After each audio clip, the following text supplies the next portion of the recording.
இவர் ஆட்சி இல்லாமல் சொக்காயை கழிச்சிக்கிட்டு திரிவார்ல ஸ்டாலின். அவியல் பண்ணும்போது சொக்காயை கழிச்சு வரல. அப்போ என்ன பண்ணணும் அரசுன்னு நினைக்கிறாரோ அதை அவர் அரசுக்கு வரும்போது பண்ணணும். இவ்வளவுதான்.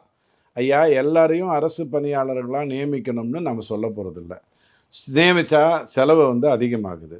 உங்களுடைய நோக்கம் ப்ரைவேட்டுக்கு கொடுக்கணுங்கிறது தான் எண்ணமாக இருந்ததுன்னா, திருமாவளவன் ஐயாவை கூப்பிட்டு நீங்கள் என்ன சொல்லணும், இங்கே பாருங்கள், இவங்கெல்லாம் போராடுறாங்க. இவங்க மலம் அள்ளக்கூடாது, குப்பை அள்ளக்கூடாது, இவங்க வாழ்க்கையே குப்பை அள்ளுவதில் போயிடக்கூடாது அப்படின்னு நீங்கள் நினைக்கிறதுல நியாயம் இருக்குது. நானும் ப்ரைவேட்டுக்கு கொடுக்கணும், அப்போ தான் நான் சோறு திங்க முடியும்.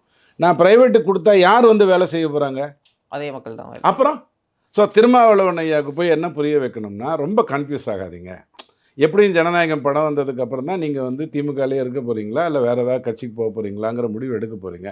கொஞ்சம் அமைதியாக இருங்க.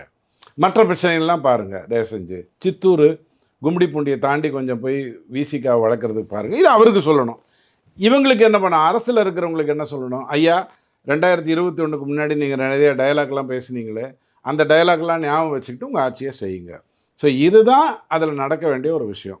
அவர்களுக்கு ஒன்றாக மாற்று தீர்வு வேணும், அந்த வேலைக்கு மாற்று தீர்வு வேணும், அல்லது அவர்களுக்கு பணி நிரந்தரம் செய்ய வேண்டிய அவசியம் இருக்கா இல்லையான்னு பார்க்கணும். என்னை கேட்டிங்கன்னா தனிப்பட்ட முறையில் இந்த பணி நிரந்தரம்ங்கிறது கொஞ்சம் ஆபத்தானது தான்.